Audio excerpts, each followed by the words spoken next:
Hi friends, welcome to మహా creations. ఇక ఈరోజు స్టోరీ ఏమిటో చూడండి. ఒక అడవిలో దట్టమైన 3 చెట్ల మీద తుని, పిచ్చుక, పావురం, కోకిల గూళ్లు కట్టుకుని ఉంటుండేవి. అవి 3 ప్రాణ స్నేహితులుగా ఉండేవి. పగలంతా ఆహారం కోసం బయటకు వెళ్లి సాయంత్రం కాగానే తమ గోళ్లకు వచ్చి సంతోషంగా కబుర్లు చెప్పుకుంటూ కాలం గడుపుతుండేవి. కొంతకాలానికి వాటి ముగ్గురికి 3 పిల్లలు పుడతారు. తమలాగనే తమ పిల్లలు కూడా మంచి స్నేహితులుగా ఉండాలని అవి కోరుకుంటుండేవి. మొదట్లో పిల్లలు 3 బాగానే కలిసిమెలిసి ఉండేవారు. కానీ వారు కొద్దిగా పెద్దగా కాగానే పిచ్చుక, పావురం పిల్లలు కోకిల పిల్లను నల్లగా ఉందని చులకనగా చూడటం మొదలు పెడతాయి. కానీ తమ తల్లులకు భయపడి పైకి బాగానే ఉండేవారు. ఒకరోజు ఆ పిల్లలు 3 బయటకు వెళ్తుండగా తుని పిచ్చుక స్నేహితురాలు కనపడగానే దాని దగ్గరకు వెళ్లి, అని తుని పిచ్చుక అడుగుతుంది.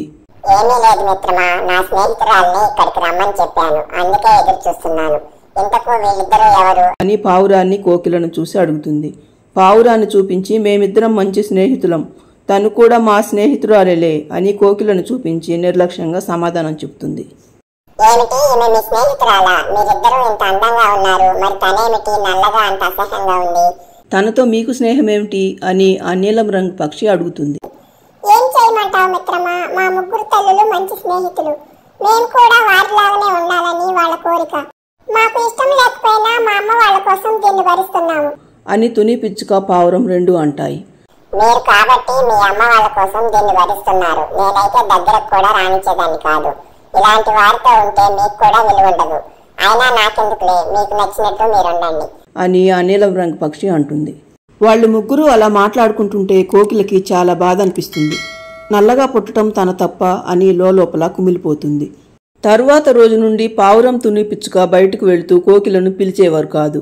ఒకరోజు వాళ్ళిద్దరూ అలాగే బయటకు వెళ్లి వస్తుండగా చూసిన కోకిల, నన్ను పిలవకుండా మీరు మాత్రమే వెళ్ళారేమిటి అని అడుగుతుంది. ఇన్ని రోజులు నీతో స్నేహం చేసింది చాలు. నీతో ఎవరైనా మమ్మల్ని చూశారంటే మా పరువు పోతుంది. ఇక నీ దారి నీది, మా దారి మాది అని తుని, పిచ్చుక, పావురం 2 అంటాయి. వాళ్ళిద్దరూ అలా అనేసరికి కోకిల వారిద్దరూ తనను కలవనీయటం లేదని తల్లికి చెప్పగానే తల్లి తన స్నేహితులతో చెబుతుంది. అప్పుడు పావురం, మీరిద్దరూ చేస్తున్నది చాలా తప్పు. మీరిద్దరికంటే కోకిల చాలా మంచిది. ఎవరికైనా అందం కంటే గుణం ముఖ్యం.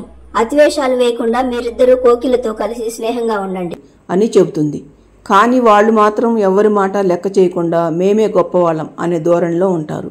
ఇలా ఉండగా ఒకరోజు అడవికి రాజైన సింహం తన కొడుకు పుట్టినరోజు సందర్భంగా అడవిలోని జంతువులను, క్రూరమృగాలను, పక్షులను అందరినీ విందుకు పిలుస్తాడు. విందు అయిపోయి అందరూ భోజనాలు చేసిన తరువాత, ఆహా, ఈ రోజు మీ అందరినీ చూస్తుంటే నాకు చాలా సంతోషంగా ఉంది. ఈ సంతోషంలో మీలో ఎవరైనా నా మనసును గెలుచుకునే పని చేశారంటే వారికి నా తరపున మీరు ఊహించలేని కానుకనిస్తాను అనేసరికి అప్పుడు కోకిల తల్లి, చూడమ్మా, నిన్ను చిన్న చూపు చూసే వాళ్లకు బుద్ధి చెప్పే సమయం వచ్చింది. నువ్వు ధైర్యంగా మహారాజు దగ్గరికి వెళ్లి నేను చెప్పినట్లు చెయ్యి అని కూతురుతో చెబుతుంది.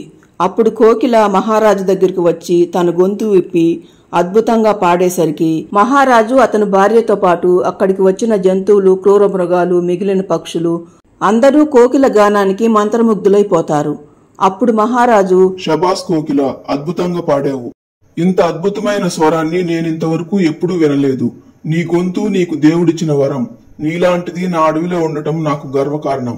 నేను అన్నట్లుగానే నువ్వు ఊహించని బహుమతిని ఇస్తున్నాను. ఇక నుండి నీ బాధ్యత మొత్తం నాదే. నీకు గానకోకిల అనే బిరుదునిస్తున్నాను. ఇక నుండి ఈ అడవిలో నాకు ఎంతటి గౌరవం ఇస్తున్నారో నిన్ను కూడా అంతే గౌరవించాలని అందరికీ చెబుతున్నాను. ఇక నుండి నువ్వు ఎప్పుడు కావాలన్నా మా ఇంటికి రావచ్చు, వెళ్ళవచ్చు.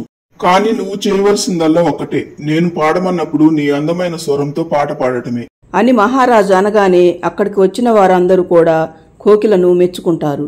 కానీ అప్పటి వరకు కోకిలను చిన్నచూపు చూసిన తుని, పిచ్చుక, పావురం మాత్రం సిగ్గుతో తలదించుకుంటారు. తరువాత ఇద్దరూ కోకిలకు క్షమాపణ చెప్పి, అప్పటి నుండి కోకిల మా స్నేహితురాలు అని చెప్పటానికి బదులుగా మేము కోకిల స్నేహితులం అని అందరికీ గర్వంగా చెబుతారు. చూశారుగా ఫ్రెండ్స్, ఈ కథలో నీతేమిటంటే రూపాన్ని చూసి ఎవరిని తక్కువ అంచనా వేయకూడదు. ఫ్రెండ్స్, ఈ వీడియో నచ్చితే లైక్ చేయండి, మన ఛానల్ని సబ్స్క్రైబ్ చేసుకోండి. Thanks for watching this video.